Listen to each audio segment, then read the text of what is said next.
Scotland is rubbish, and we, the people of Scotland, are completely useless. What would we do without unionists to remind us of that? We're the worst part of the whole empire, only kept afloat by England and whatever party Scotland didn't vote for, but are fortunate to be awarded at Westminster. That's what your unionist media are telling you day in and day out. When was the last time you heard anything positive about Scotland from a supporter of the union? We're subsidised. Our schools are terrible. Our hospitals are falling apart. We don't spend enough. We spend too much. Our taxes are too high. Our taxes are too low. Every night, the news carries negative stories of Scotland. Whatever it is, be assured, Scotland is rubbish.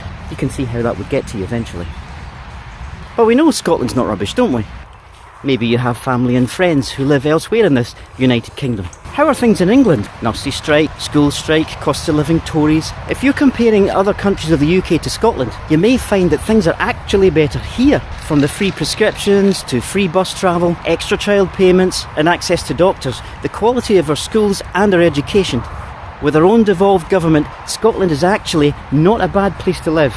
Not bad at all. And in this negative climate created by 12 years of Tory government, not bad, is actually quite an achievement, because Scotland doesn't have total control over all its own affairs or its own money. For every pound that's raised in Scotland, only 60p is returned to the Scottish budget, and of that 60p, 15 pence is promptly returned to Westminster as part of our funding of national projects.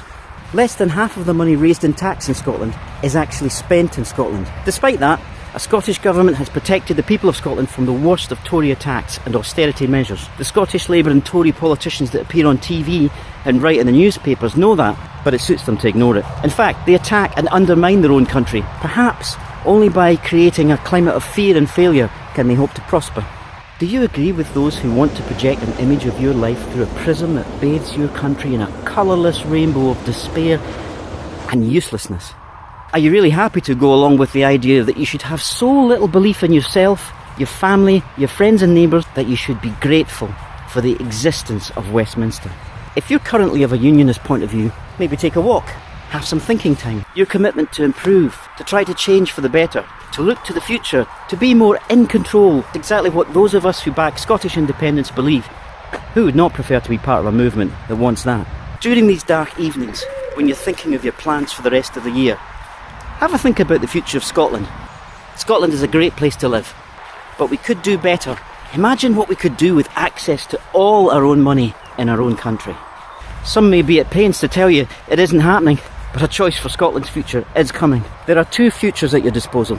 One, under a Westminster administration that limits you, your money and your children's lives forever to not bad. And the other leads to independence. A future that's only limited by our own imagination and ambition.